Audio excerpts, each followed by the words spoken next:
Russia में कुछ लोगों के कांटेक्ट में आने की वजह से ट्रक केस में फंस गया हूँ। जेल के अंदर कुछ पुलिस वालों के बहकावे में आने की वजह से Russia Ukraine war contract sign किया है। फिलहाल मैं यूक्रेन में फंसा हुआ हूँ एज लाइक वॉर क्रिमिनल।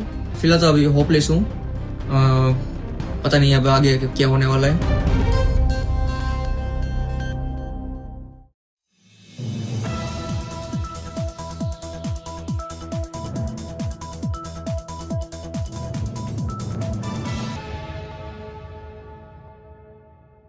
नमस्कार, स्वागत है आप सबका एनबीसी भारत पर। मैं हूं आपके साथ तनीषा भारद्वाज। ये कहानी सिर्फ एक छात्र की नहीं है, ये उस भरोसे की कहानी है जो टूट रहा है, उस दोस्ती पर लगे सवाल की कहानी है जिस पर भारत दशकों से गर्व करता आया है।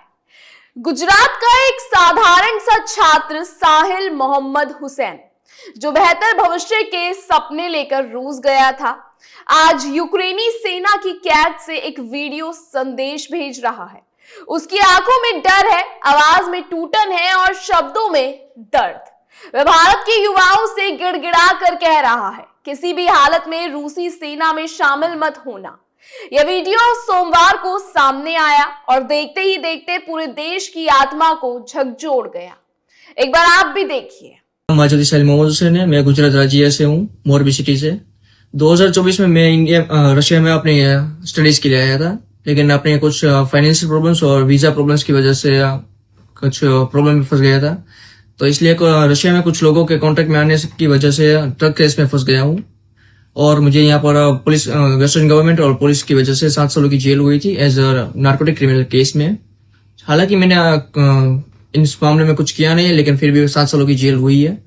और जेल के अंदर कुछ पुलिस वालों के बहकावे में आने की वजह से Russia Ukraine war contract sign किया है, जो एक सबसे बड़ी गलती है।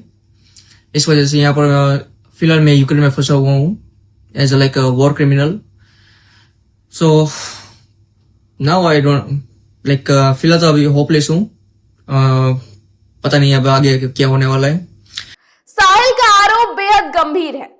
वे कहता है कि रूस में उसे झूठे ड्रग्स केस में फंसाया गया, ब्लैकमेल किया गया और फिर बंदूक की नोक पर रूसी सेना में शामिल होने के लिए मजबूर किया गया।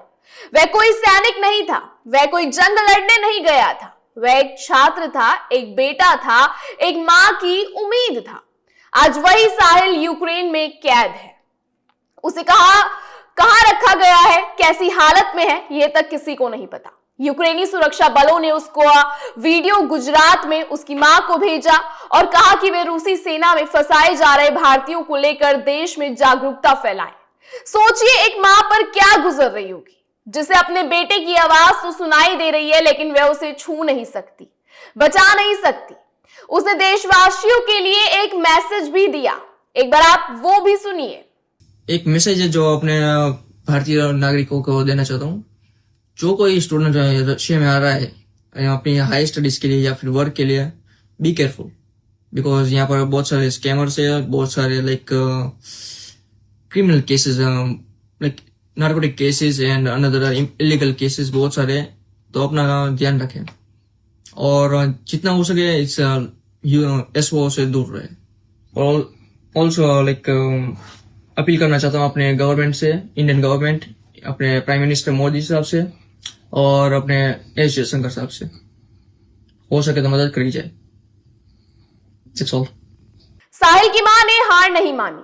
उसने बेटी की सुरक्षित वापसी के लिए दिल्ली की एक अदालत का दरवाजा खटखटाया। अगली सुनवाई फरवरी में होनी है, लेकिन सवाल यह है कि क्या अदालत की तारीखें उस मां की बेचैनी को कम कर पाएगी? क्या कानून की प्रक्रिया उस डर को मिटा पाएगी जो हर रात उसे सोने नहीं देता? साहिल की कहानी कोई अकेली कहानी नहीं है। विदेश मंत्रालय के मुताबिक कम से कम 44 भारतीय रूसी सेना में फंसे हुए हैं। ये सभी किसी ना किसी सपने के साथ रूस गए थे, नौकरी, पढ़ाई, बेहतर जिंदगी, लेकिन वहां उनके सपने युद्ध के मैदान में झोंक दिए गए। रूस और भारत की दोस्ती कोई नई नहीं है, दशकों पुराना हमारा रिश्ता है। रक्षा से लेकर कूटनीति तक हर मंच पर रूस को भारत का भरोसेमंद दोस्त कहा गया है। जब दुनिया भारत पर सवाल उठाती थी, इतिहास गवाह है, तब रूस साथ खड़ा दिखता था। जब रूस अलग थलग पड़ता था, तब भारत संतुलन बनाकर उसके साथ खड़ा रहा। यही वजह है कि जब 4-5 दिसंबर को रूस के राष्ट्रपति व्लादिमीर पुतिन भारत दौरे पर आए तो प्रधानमंत्री नरेंद्र मोदी ने खुलकर उनके सामने यह मुद्दा उठाया। उन्होंने साफ शब्दों में कहा कि रूसी सेना में फंसे भारतीयों को सुरक्षित वापस भेजा जाए। यह कोई औपचारिक बयान नहीं था, ये करोड़ों भारतीयों की चिंता की आवाज थी। 5 दिसंबर को विदेश सचिव विक्रम मिस्री ने भी कहा कि भारत उन नागरिकों की रिहाई के लिए लगातार कोशिश कर रहा है जो रूसी सशस्त्र बलों में शामिल हो गए हैं। उन्होंने रूस में मौजूद भारतीयों से अपील की कि वे किसी भी ऑफर से दूर रहे और भारतीय दूतावास से संपर्क करें। लेकिन सवाल यह है कि जब कोई छात्र या मजदूर एक विदेशी जमीन पर झूठे केस में फंसा दिया जाए, जब उसके पास ना भाषा की समझ हो, ना ताकत, ना विकल्प, तो वे क्या करें? रूस और यूक्रेन युद्ध 24 फरवरी 2022 से चल रहा है। इस युद्ध ने सिर्फ 2 देशों को नहीं, पूरी दुनिया को जख्मी किया है। इस युद्ध के दौरान रूसी सेना पर आरोप लगे कि उसने जंग में भाड़े के सैनिकों और दूसरे देशों के नागरिकों को जबरन झोंक दिया। इनमें कई भारतीय भी थे। ये लोग नौकरी की तलाश में रूस गए थे, लेकिन वहां उन्हें बंदूक पकड़ने पर मजबूर कर दिया गया। ये केवल अंतर्राष्ट्रीय कानून का सवाल नहीं है, ये इंसानियत का सवाल है। बीकानेर के अजय गोदारा की कहानी आज भी ताजा है। वे पढ़ाई करने गए थे मॉस्को में। परिवार को उम्मीद थी कि बेटा पढ़ लिखकर कुछ बड़ा करेगा, लेकिन रूस यूक्रेन युद्ध में उसकी मौत हो गई। 10 दिसंबर को परिवार को पता चला अजय अब इस दुनिया में नहीं रहा। बुधवार को उसका शव दिल्ली इंटरनेशनल एयरपोर्ट पहुंचा, फिर गांव ले जाया गया और अंतिम संस्कार किया गया। उस चिता के साथ सिर्फ एक शरीर नहीं जला, एक परिवार के सपने भी राख हो गए। अब उत्तराखंड के उधम सिंह नगर के 24 साल के राकेश कुमार की कहानी भी कुछ ऐसी ही है। वह स्टडी वीजा पर रूस गया था। परिवार को पता चल गया था कि बेटा वहां फंस गया है, लेकिन वे कुछ नहीं कर सके। अब खबर आई कि राकेश की भी मौत हो गई है। एक और मां की गोद सूनी हो गई, एक और घर में सन्नाटा छा गया। सबसे बड़ा सवाल यही है, अगर भारत और रूस इतने बड़े दोस्त हैं तो भारतीय युवाओं के साथ ऐसा क्यों कर रहे हैं? दोस्ती का मतलब सिर्फ मंचों पर हाथ मिलाना नहीं, दोस्ती का असली मतलब मुश्किल वक्त में भरोसा निभाना होता है। आज भारत के घरों में माताएं अपने बेटे को विदेश भेजने से डर रही हैं। युवाओं के सपने पर युद्ध की छाया पड़ गई है। साहिल का वीडियो सिर्फ एक चेतावनी नहीं है, यह एक चीख है उस सिस्टम के खिलाफ, उस युद्ध के खिलाफ और उस दोस्ती पर लगे दाग के खिलाफ। भारत सरकार कूटनीतिक स्तर पर कोशिश कर रही है, लेकिन जमीन पर फंसे युवाओं के लिए हर पल भारी है। हर दिन उनके लिए युद्ध से लड़ने जैसा है।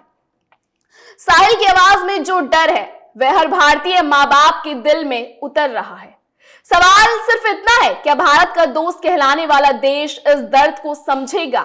क्या वह अपने फैसलों पर इंसानियत को तराजू देगा, या फिर भारतीय युवाओं की जिंदगियां इस युद्ध की कीमत बनती रहेंगी? यह सिर्फ एक खबर नहीं, यह भारत की आत्मा से जुड़ा सवाल है। और शायद इसलिए इस बार पत्रकारिता एक बार फिर सोशल मीडिया पर ट्रोल हुई। क्यों? क्योंकि यह खबर नहीं चलाई गई, लेकिन इस खबर को पूरा डिटेल में मैंने आपको समझाने की कोशिश की है। इसके तथ्य और फैक्ट्स भी आपके सामने पेश किए हैं। इस पूरे रिपोर्ट पर आपका क्या राय है, आपकी क्या सोच है, हमें कमेंट सेक्शन में जरूर बताइएगा। ऐसी स्पेशल रिपोर्ट देखने के लिए बने रहिए NBC भारत पर। फिलहाल के लिए मुझे दीजिए इजाजत।